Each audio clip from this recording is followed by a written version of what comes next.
There's some jobs that come with training manuals, maybe even a few weeks of on the job shadowing. And then there's parenting. No handbook, no walkthrough, just a tiny human staring up at you with their big cartoon eyes. And you think, oh crap, this is my job. This is Everything Happens, and I'm Kate Bowler. Today's episode is for anyone who's ever felt unequipped or completely beside themselves by the beautiful, exhausting work of raising a child. Or for those of us who didn't get the kind of parenting we needed and now find ourselves wondering how to do it differently. So whether you're parenting toddlers, teens, foster kids, adopted kids, reparenting the little kid inside of you, this conversation is just for you. Dr. Becky Kennedy is a clinical psychologist, best-selling author, and the creator of Good Inside. It's a book, it's a podcast, it's a parenting platform that has saved me and so many others from Googling, "Am I ruining my child?" at about 2 a.m. She is a mom of 3. She's a therapist to many. She's someone that makes you feel like it is not too late to go back and redo something that you wish you could do better, to try again, and maybe possibly even become the parent that you hoped you would be. Becky, this is my chance to just revel in you. Thank you so much for being here today. Kate, I've been looking forward to this. So excited. My son the other day he stole something from the giveaway box because he is a hoarder and floated into my room and then like snuggled himself in, and I could hear in his most dramatic voice, he's like, "Mom, do you think you ever really felt prepared for parenthood?" I thought that was actually a question that maybe only you are equipped to answer. What do you tell parents who kind of wonder, like, man, am I just winging it the whole time? I feel like that question gets at the heart of everything I think about all the time and really what Good Inside is all about. That parenting is the hardest job in the world. It's the most ongoing job. It's never really turned off, right? Whether it's 2 a.m. or, 9 a.m. or 4 p.m., parenting calls.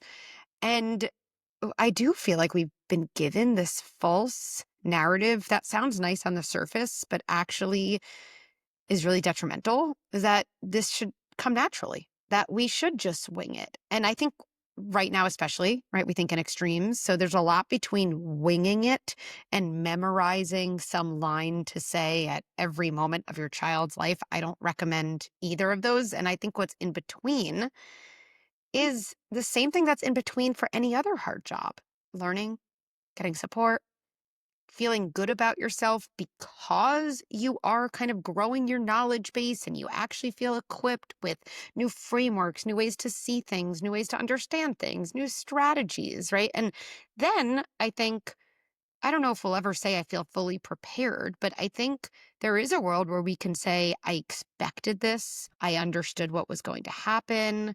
I have tools to pull from my toolbox. I actually feel equipped. And I think that's the world that I'm interested in kind of. We're both very interested in cultural stories that we tell about our ability to try, and it gets back to this underlying foundational question, am I good inside? I think growing up, the primary story was a mixed bag on that one. One of the core principles that I think Good Inside is built on is this idea that behavior is different than identity. Mhm, Those are two totally different concepts, right? And mhm. so behavior is what we do. It's what's visible, right? It's a kid having a tantrum or saying, I hate you. It's a parent being on their phone more than they want or yelling when they wanted to stay calm. Those are behaviors. Mhm. And then separate from that is identity, which is who we are. I mean, in a basic way, behavior is what you see on the outside, and identity is what's happening on the inside. And I think Good Inside, as kind of a concept, is saying we are good inside. Your identity is good even as your behavior on the outside is not so good or is bad, right? And I think most of us were brought up in a way where those two were conflated. Yeah, I agree. Whatever we did as a kid, we were kind of looked at as if that's who we were as a person. So you lied to your parents' face about something, and all of a sudden, you were a bad kid and then you were treated as such. You were sent to your room. You had some really intense punishment doled out to you. There was some threat that maybe your parents did or didn't follow up on. But definitely in that moment, it didn't feel like your parents were saying, whoa, something happened. Lying to my face isn't cool. And there's probably something going on underneath. I know you're a good kid. Why would I lie to someone? What's going on? It's not about permitting the behavior. It's about understanding it and moving forward in a productive way. It's usually not what happened. Mhm. Instead, we were looked at as the lie. The lie just became the entire way our parents saw us. And I think that does a couple things. Number one, it just feels awful. Yeah. You feel very misunderstood as a kid. Kids need parents to help them understand their own behavior. They don't really understand, why did I lie? What skills would I need? What would change look like? How would I feel more connected to my parent that I could tell them I really want to go to this concert, so I have to lie to them about going anyway? Whatever it is. And when we don't have kind of parent or another adult to help us understand ourselves, we Yeah. don't really understand ourselves. And then we just get locked into more and more Yeah. of that Identity bad issues. behavior. Yeah. Yeah. Yeah.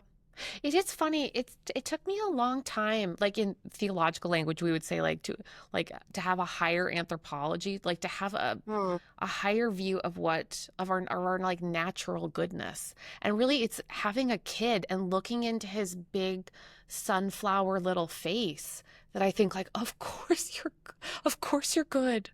Of course, you're right? like an absolute delight who just happened to have trashed my room yesterday in your Nerf gun fight. And it took us two Right. and a half hours to find all the bullets.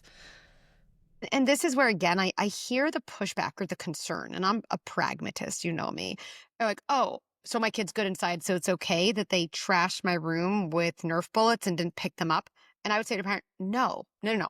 Again, this is where it's becoming increasingly hard, but I would say increasingly important to hold two seemingly oppositional truths at once. I can look at my kid as a good kid and talk to him about the fact that they left my room a mess and I expect something different. But let's actually walk through that, because I think the first version where I see my kid as this moment and they're a bad kid, all of a sudden we're talking to our kid like they're the enemy. And I can act this out well, not because I'm like a good actress, but because You I are good say at these this. Okay, let's things. do it. Because but then you kind of look at your kid and you're fueled by your own frustration. You don't even realize in the moment, I don't even like my kid in this moment. I'm just so angry at him. Probably sounds something like this. What is wrong with you? I let you have a friend over. You know, not even go into my room. And instead I find Nerf bullets all over my room. You know what? I took away the Nerf gun. That's it. I took it away and I'm taking away your dessert, which probably I don't, because I just say that in the moment, but it feels good. And I took away your dessert and like no screen time for a week, and like think about it next time, or else no more play dates at all. Yeah. Anywhere, right? Whatever it Yeah. is. And so a couple things happen in that moment. Number one, I'm just completely disconnected from my kid. Yeah. Number two, my kid feels my gaze more than anything else. And the gaze is just, you are a bad kid. I'm now building their identity as a bad kid, and somehow hoping as I build their identity as a bad kid, they're going to have more good behavior. The math doesn't even really make sense, right? If my kid wanted to play with a Nerf gun and wanted to play in my room, which will probably happen again in a week, they'll want to. They don't have any new skill or tool to use to inhibit that urge or make a different decision. Shame has never taught skills anywhere at any age. So if we contrast that, I think people think my approach would sound like this, and I just want to say it because it's not true. I know it's so fun and I just want you to pick it up, and maybe we could do that next time, okay? No, that's like not being an adult. It's just confusing. To me, seeing your kid as a good kid in that moment would sound like this. Look, first of all, I know when you have a friend over, like energy just escalates and you guys get caught up by your latest and greatest idea. And I know like a Nerf battle is a super fun, high energy moment where probably no one is making their best decisions. Okay, so let's put that over here. Number two, I love you having play dates at our house and I want you to have fun. That's like something I appreciate and value. So that's number two. Number three, I got home. I went into my room, and actually just come with me. Like, I just want to show you. Like, I walk into my room and oh, all over the place. Yeah. And it's frustrating. Okay, let's just go through this again. Like, if you could have gone back to this moment, or if you think about this moment a week from now, like, what might you do differently? Right? Maybe And probably most kids in that situation after that will say, like, I really should have picked those up. Yeah. Or, Mom, I know you don't even like me going to your room. Let's just say it's picking this up. Yeah. What happened? Oh, well, honestly, after we did that, it was so fun. And then we just went to play this next game. I get it. When you have fun, the fun's done and you want more fun. One of the things that really matters in our house is after the fun, you look and clean up. That's something that's important. Fun, clean up, fun. It's like a little pattern, not just fun, fun, fun, because part of having fun is also learning to be responsible for any impact it might make to other people in our home. What might help you remember that next time? This actually gets so concrete and is something that I think Hmm. parents are surprised by. What might help you remember? I don't know, Mom, you're being annoying. Well, let's just have this conversation because I don't want it to escalate to not being able to play with this again. So, what might help you remember? I don't know. Well, I could lead my kid to the water. I don't know if there's a post-it somewhere. Do you think there's a reminder where, oh, yeah, maybe. Okay, you know what? Let's do that. Let's have you write the post-it. I'd say that to my kid. He's old enough to play with these things. And it just says clean up. I don't know. And he puts it somewhere. And then I'm looking and say, oh, I wonder if next time, like you'll probably be near that post-it. It'll help you remember. I have a feeling it's going to go totally differently next time. I feel really good about this. And I promise you the chances of your kid being more responsible, not just with a Nerf battle, but whatever the next thing is, just skyrocketed. Just skyrocketed. I I really like how you describe thinking out loud about all the variables so they can think out loud with you. That sounds Yes. really helpful. The earlier parenting style that many of us were raised in often felt like our parents were on one side of a great chasm and we were on another. And then, of course, there's that version of like helicopter parenting, and that I have not lovingly responded to as something I want to try. But what I really love about what you're describing is you keep the feeling of connection with your kid the whole time. And I think Yeah. that, I think a lot of us, especially growing up, we didn't have any form of compassion in our hard moments. We didn't receive it. And we have almost internalized this idea like compassion is dangerous. If I'm at all compassionate or connected with my kid in a hard moment, it's like permitting or worse, reinforcing bad behavior. It doesn't actually make sense. And actually, it's always remarkable to me that that idea is really modernized quickly in other seemingly less emotional areas of life. Like any good NBA coach will tell you when my player has a bad game, if I say to them after, hey, it's true, I had to pull you out, wasn't your best game, and let's get early to the gym tomorrow, me and you, we're going to go back to the basics. I believe in you. You've got this. Think Mhm. about what you think went on. I will too. We're going to figure it out tomorrow. I just don't know the person watching who's like, that NBA coach is a real pushover, the real pushover. Right. And if you see an NBA coach, be like, Yeah. what is wrong with you? Yeah. You can make 3-point shots. Who thinks that's a good coach?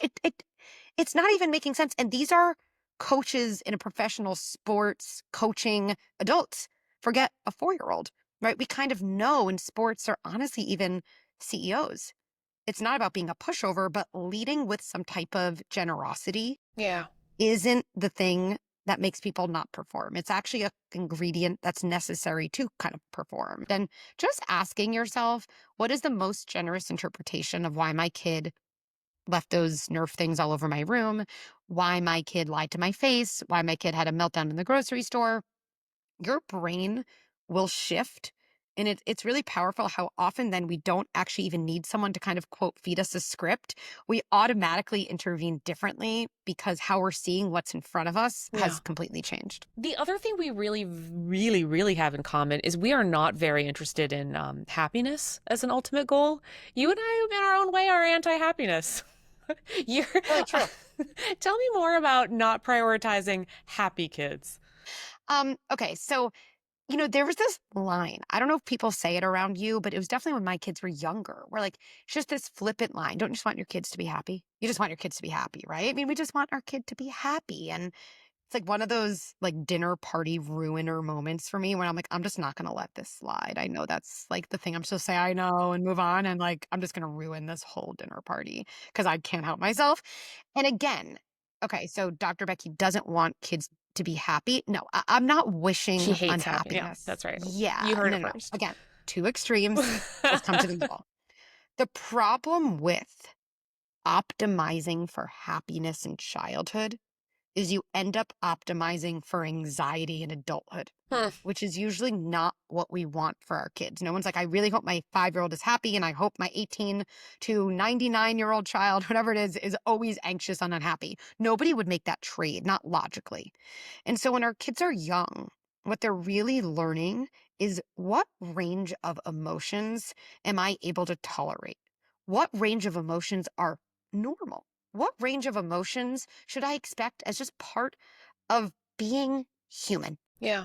And the truth is, resilience in adulthood is actually, in my mind, defined by our ability to tolerate and cope with the widest range of emotions, Yeah. right? Like, as a therapist, I never had, I don't know, a 25-year-old come to me and said, my parents got rid of all the emotions but happy. Like, they just were the best parents ever. I never feel those things other people My feel, eyes jealousy. opened, euphoria. Eyes closed, more It's euphoria.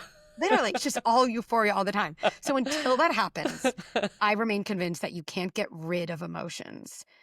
But what happens then is I do feel like I've seen a lot of 25-year-olds who don't say this with their words, but their stories tell me, is I am no more prepared for disappointment, jealousy, being left out, things not going my way, setbacks, struggle at 25 than I was when I was 2.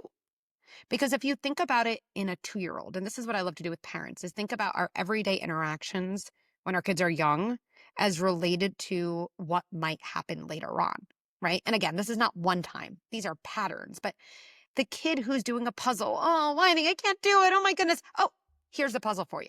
The kid who's left out of the birthday party and right away, it's not even like we talk about whatever my kid's upset about. It's planning a different group of friends, going to the bowling alley the exact same day. Oh, I'm not in the group that I wanted to be in for this activity. I'm calling the administrator right away and I'm getting you in to that group. So if you think about all of those as optimizing for removing distress and inserting happiness, what my kid actually takes from that is the feelings that feel overwhelming to me Yeah.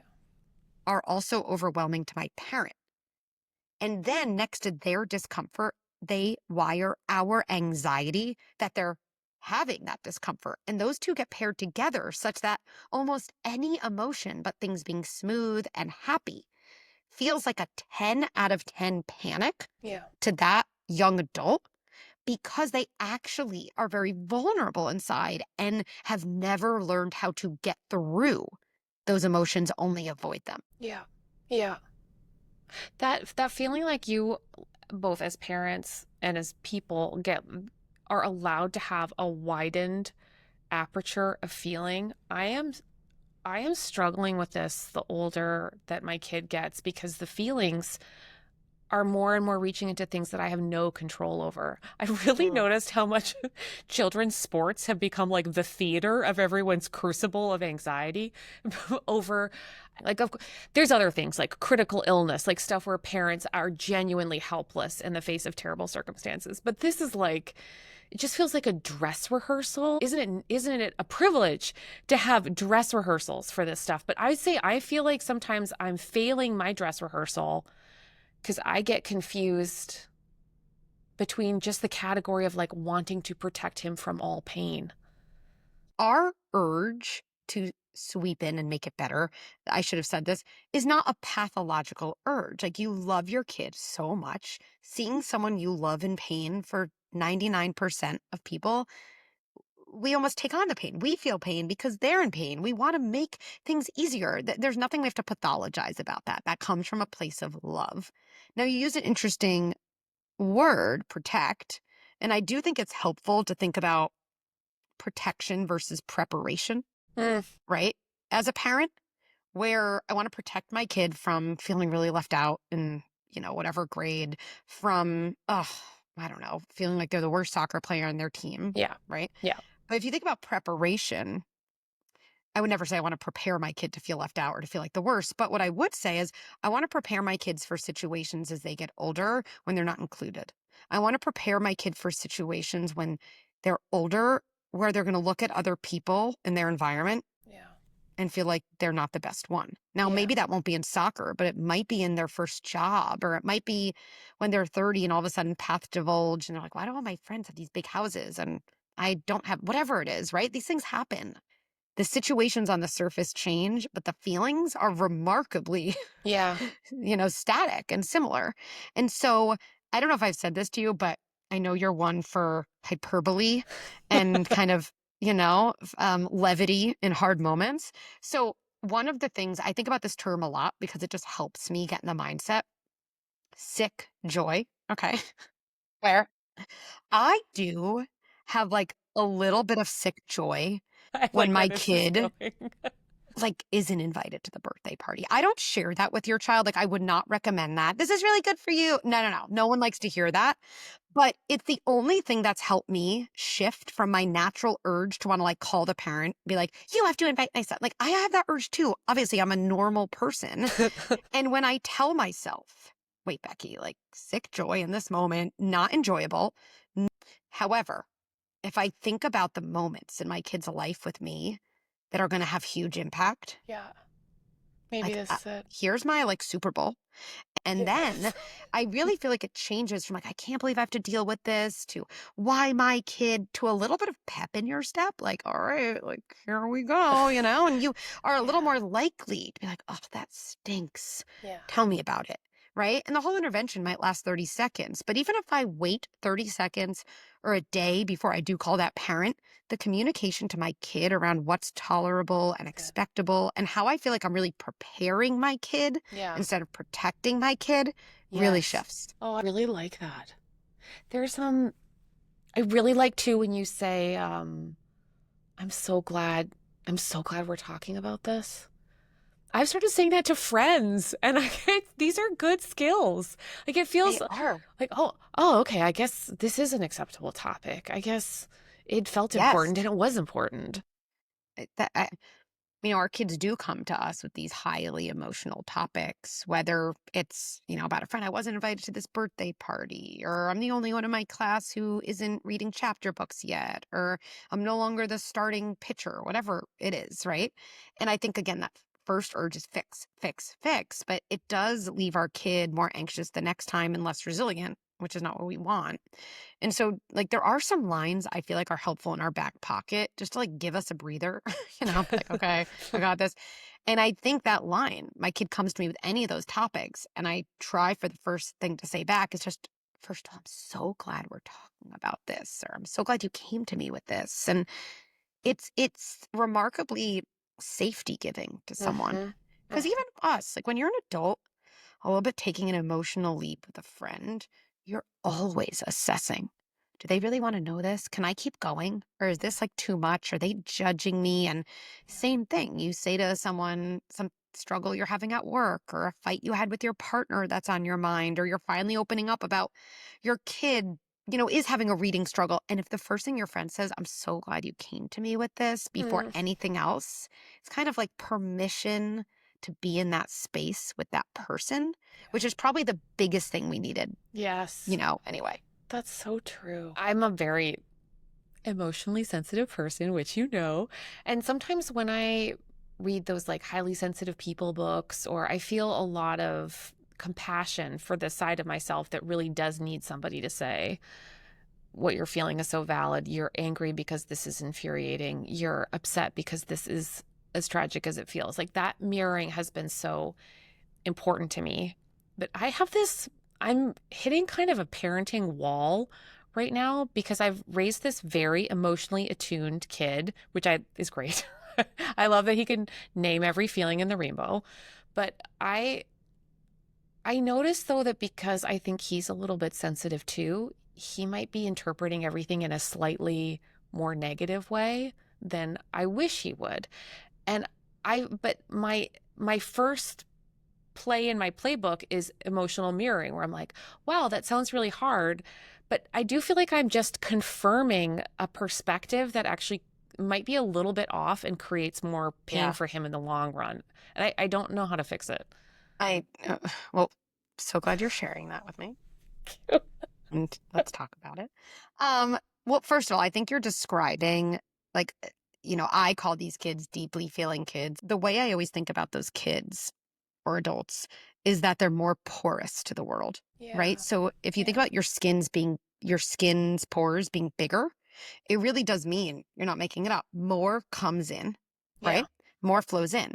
But if you think about a corollary of that, well, if more flows into me, I'm kind of acutely aware of the fact that more could overwhelm me Yeah. if I'm more porous, right? So I kind of always have to be on the lookout with hypervigilance for the bad stuff, because these kids, and this is kind of what you're saying, I have a kid like this too, they can appear a little socially paranoid. Like, that person laughed Yes, at me. And totally. you're like, I think that person just laughed. He's Like, and they ignoring might have been me. laughing with you, No, you know? exactly. Yeah. Yes. Like, literally, that you told a joke.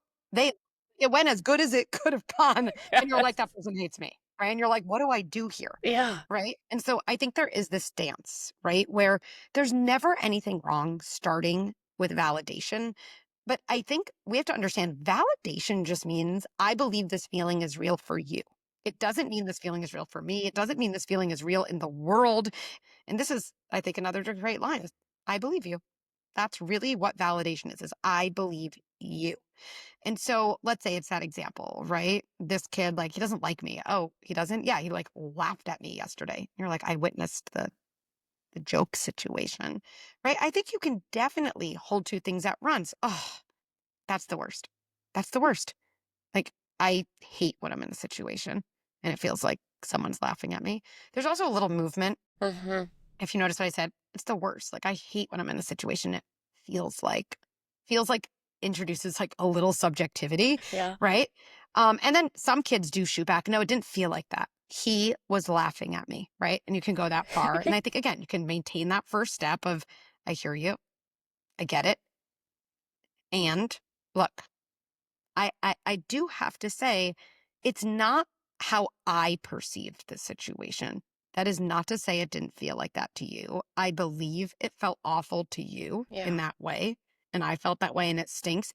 And if you're ever open to it, I think there's another way to see it. Maybe we could talk about that.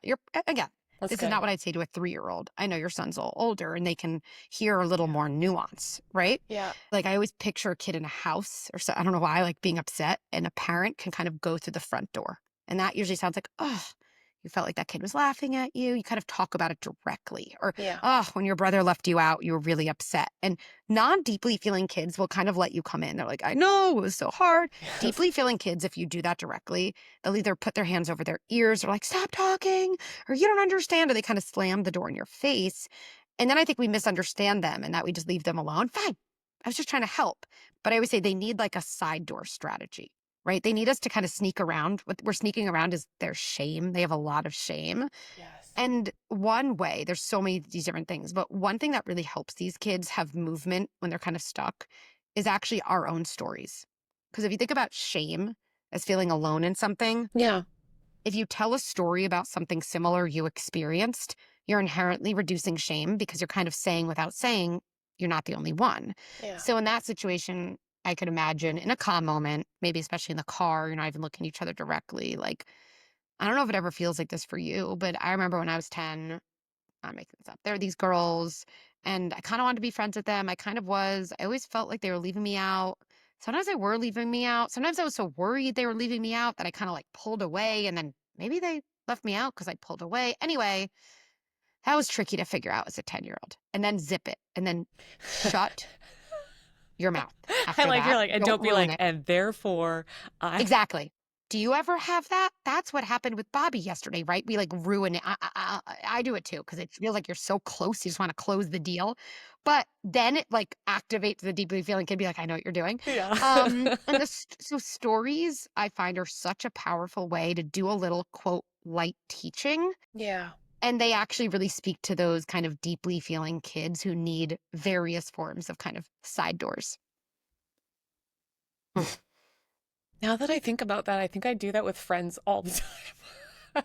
Right? When I'm Nobody like, loves direct advice. No one loves it. It's like you're the all-knowing person. They're the flawed one. No one no, loves it that. does kind of feel like emotional parallel play where it's like you're over here, I'm over here, just do shoulder to shoulder, and I'll just do my thing. My thing weirdly happens to look exactly like your thing. Let's talk about it. We learn through stories. We're humans like stories more than we like didactics. More than we like So pamphlets. for us to, Yes. So if we talk about boundaries, oh, I like how it feels very firm but flexible at the same time. Like, can we talk about how to set boundaries and but keeping that connection as the kind of core experience? yes, and thank you for asking. That's such like a nuanced question, but to me, like validation can be a form of connection. Boundaries with your kid can be an equally powerful form of connection. And I think usually we think about setting boundaries as lowering connection or a threat to connection, right? But I think boundaries are just as important in validation and connecting to your kid. So let's start by defining it because I think it's one of the most misused and misunderstood terms. So to me, a boundary is something you tell someone else you will do, and it requires the other person to do nothing. Yeah. And whenever we hear people say, like, my kid doesn't respect my boundaries. Well, if a boundary is something you do and it's something that requires nothing of your kid, probably whatever you think of as disrespectful to your boundaries probably actually comes down to maybe I'm not actually setting a boundary. Because when we say TV time is over or don't press all the buttons in the elevator, something I have to say in my New York City life, that's not a boundary. Neither of those things are boundaries. They're requests of my child. And depending on who my kid is and their age and developmental expectations and whether they're kind of inherently more or less people pleasing, my third has zero people pleasing in him. So my request to not press the elevator buttons will be met with a laugh and a lunge toward the elevator buttons for him. Like it just will. And then I get so frustrated because I'm like, I set a boundary, he's not listening. And then I yell some random punishment I don't even keep, and then talk about undermining your own authority. Where in that situation, a boundary would be saying, when we get into the elevator, I'm going to stand between you and the buttons. And then if he lunges, stopping him because I'm positioned and saying, I'm not going to let you press the buttons. A boundary, if my kid's watching TV, is holding the remote myself and before the show saying, when this show is over, I will turn it off. You might be upset. That's totally fine. I feel upset too when I end something fun. It's kind of the validation piece. And Yeah. I will shut the TV off and we'll get through that hard moment together. Like my boundary is what I'm doing, and it has zero dependencies on my child's behavior, which is a really good thing. Because if our success depends on our 4 or 14-year-old, or even if my personal mental health success depends on my I don't know, 70-something-year-old in-law, Yeah. we are all in big, big trouble. Big, big trouble to hand over the reins, right? And so I think that's the best place to start. Yeah. And the reason I think it's really connecting is because kids, when they're younger, they're trying to figure out, like, where are the limits? Yeah. What am I allowed to do? Where does my job start and end? Yeah. And so when we walk on eggshells, when we again kind of prioritize happiness instead of setting boundaries and helping our kid tolerate distress, I would actually say we're really lowering our connection with our kid because we're kind of saying, I'm only able to connect to you when there's smooth sailing. Yeah. I'm not able to do my job and be present for you, kind of the moments you need an adult the most. So much of what we feel like is going to be good parenting ends up just also looking like emotional manipulation. Like what? We're Say like, more. I'm just thinking of all the like, well, mom gets really upset when you do that. Like backseat driving, kind of hoping they won't steer the car into the ditch. What I hear in that is like, man, I'm going to put all the pressure on you, but now I'm actually just using guilt. So, 100%. I would call that a moment where there are all these times where we ask our kid to do our job for us. Right. And I think that's one of them. Or another one, like you're going out to dinner, maybe with a friend, with me when I'm visiting also, you, yeah. which is happening soon. Yeah. And let's say your son's upset and your husband's even home, right? Which happens. My kid protests, oh, I want you to put me to bed. Right. And then we start saying these things because we struggle to set a boundary. Don't you want me to have time with my friends? Yes. I'm a better mom when I have time with friends. And I just picture a kid being like, what? Why are What is you giving happening? me these Yeah, high these level emotional contextual cues? Like just yes or right. no. See you later. Just tell me, I know it's hard. We talked about this. I'm about to leave. You can cry. Dad is here. I'll see you in the morning. I'll kiss you when I get home. You're going to be okay. And I do think the parallel is like a pilot is making an emergency landing and everyone's like, no, the light that went off isn't a big deal. And then can you imagine a pilot being like, don't you want me to make the best decision? You'd be like, what in the actual heck? Like, you're asking me you need a majority vote from the passengers to make an emergency landing? Like, like I want you to give me a good Yelp review. So just please tell me you approve of this emergency landing. You're like, it actually feels so unsafe. But I think this is what happens because parents will say, well, then my kid manipulates me. Then they give me a harder time. I would have a harder time on a plane if a pilot was asking for a majority vote. It's not because I was trying to take advantage of the pilot. It was because I went from feeling unsafe to like so catastrophically Yes. in danger, which I think is what our kids feel when Yes. we try to use this like emotional manipulation or giving them our job, which is why we see worse behavior when we struggle to set boundaries. Yes. That sounds so true. When we don't get it right, you use the language of repair a lot, which I really like. I like the feeling like there was just a breakdown in the structure and we need to get a little mechanical work in there. So what do you say to parents who are struggling with feeling like, man, they haven't gotten it right the first, second, 100th time? And I mean, the first thing I would say is just the only thing that's a sign is that you're a human, not a robot. I don't get it right all the time. I talk a good game. I really sound like I know what I'm talking about, but that is very different than my actual parenting. Like Dr. Becky is not Becky, the mom of my 3 kids. And I mean this, I wouldn't wish Dr. Becky to be the mom of any child. That would be creepy. That would not set up a kid for realistic adult relationships. Like the kid going into the world would think, well, where's the romantic partner who always gets it right the first time? Perfect thing, who never has their own emotional baggage. Like good luck finding anyone to talk to ever, right? Secure attachment, which is the attachment we all want with our kids, the stuff that predicts confidence and resilience and all the things that matter. Secure attachment versus other attachments is actually differentiated by repair in the uh-huh, relationship. not doing it And I right. remember, I see. yeah, like I remember learning that, being like, I'm sorry, like I was looking around, like, Yeah. wait, like secure attachment, that's not predicted by getting it right. No, like nobody gets it right. That's not even a thing. So the best kind of outcome in the world is defined by your willingness to repair after you don't get it right. And so there's real science to this. It's not just like a nice thing to say. We all have moments with our kids where we yell, where we say the thing we didn't want to say, where we use the voice and kind of the dart eyes, like, that we're like, oh, that feels reminiscent of my past. I said I wouldn't repeat it. I have that too. We all do. So that moment is just kind of registering in your kid's body. And then we usually spiral after. I'm a horrible person. I messed up my kid forever. I'm a monster. And in our spiral, we ironically miss the thing that impacts our kid the most. Hmm. It isn't the moment of yelling. It's the lack of a repair after. Uh-huh. And so as you're spiraling in bed, oh, I'm a monster, monster. What matters more to a kid and what will impact them more than being yelled at is literally whether an adult comes to them and says some version of, hey, I yelled at you earlier. Sure, that felt bad. That wasn't your fault. I'm working on staying calmer, even when I'm frustrated. I love you. Right? Repair is going back to the moment that didn't feel good, Hmm. taking responsibility, and talking about what you would do differently the next time. And when you do that, my visual is it's kind of like you get to the core of that memory in your kid's body. And Yeah. instead of the memory ending with fear and overwhelm and not being sure what's going on, you actually get to write a very different ending to the story where after rupture comes reconnection.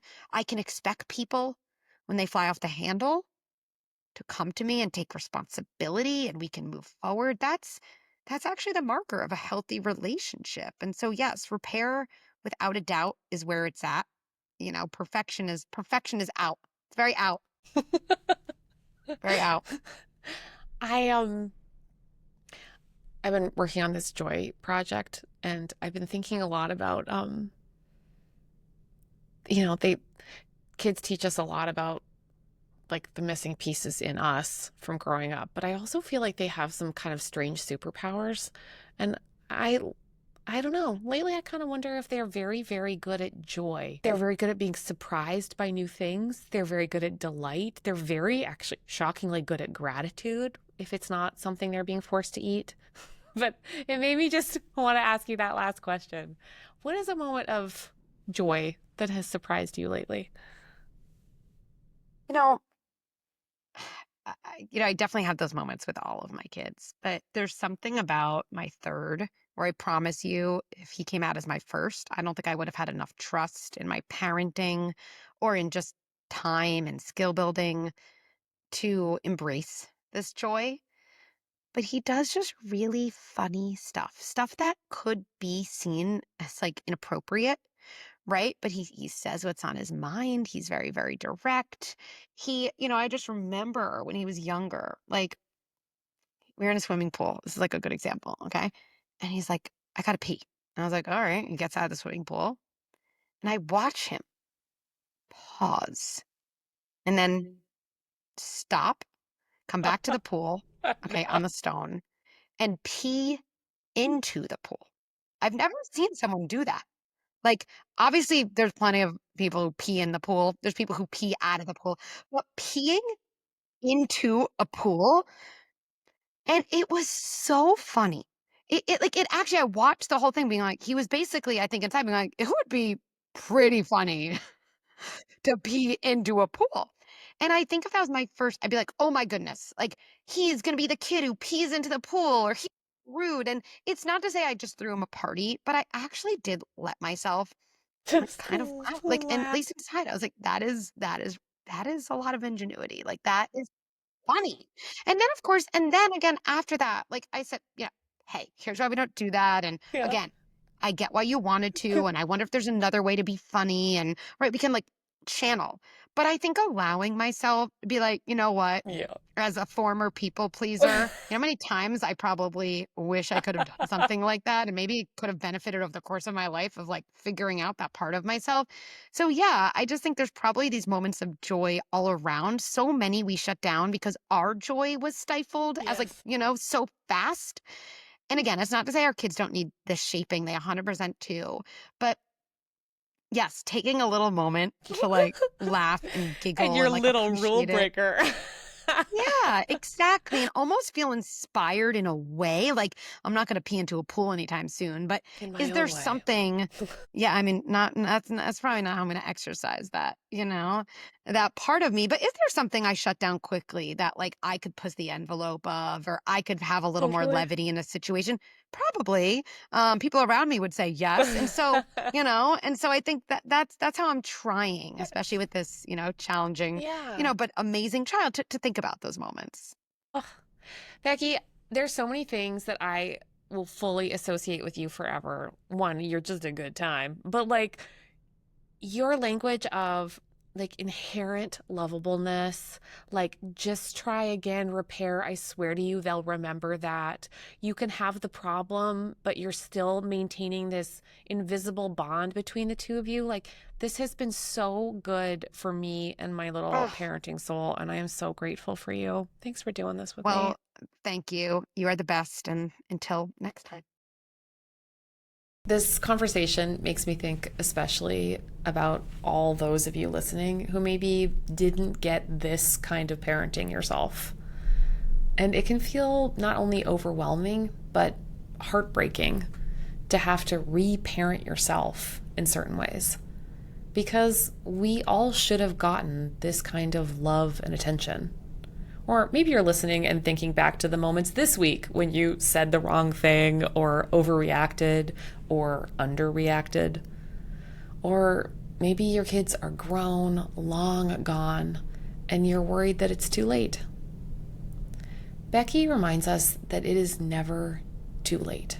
It's never too late to make something right, to apologize, to reach out, to connect, to see through somebody else's eyes. I really liked this conversation as a reminder that what we're all doing is hard and that boundaries are loving and that repair is not just possible, but necessary.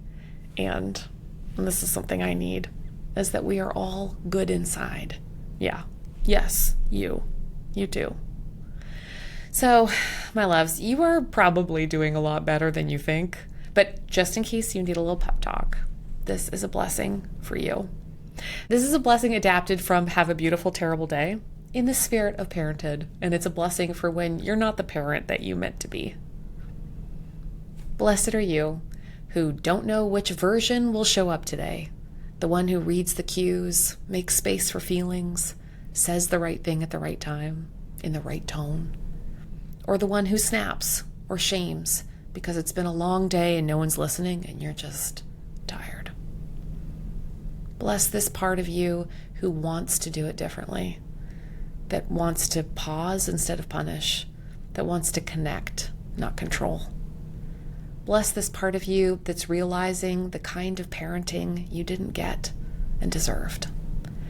God, you see all of our parts, the soft ones, the scared ones, the ones that flare and the ones that freeze. Remind me, I'm good inside, beloved child of God after all, and so is the kid before me. So bless this trying self, this tired self, this breaking and repairing over and over self. Make me tender to what I missed, and when I forget, again, bring me back to love. All right, my darlings, I really hope you liked this conversation. Dr. Becky's just an absolute favorite of mine. And hey, you can find more blessings and reflections. I'm on Substack. I feel like the fanfare in my voice is because it's a lot of work and it's really fun. And I get to see all of you and your absolutely beautiful comments to each other over there. My Substack is katebowler.substack.com, and it's so nice to see you there. And hey, if you wouldn't mind leaving us a review for this podcast on Apple or Spotify, it would really help people find us. Thank you so much. And if you want to watch my enormous face, come see me on YouTube, where you can see every episode. I'm at Kate C. Bowler. So many people help make this podcast and this entire project possible, and these are those people: Jessica Ritchie, Harriet Putman, Keith Weston, Ann Herring, Haley DeRitt, Megan Crunkleton, Anna Fitzgerald Peterson, Iris Green, and Catherine Smith. This is Everything Happens with me, Kate Bowler.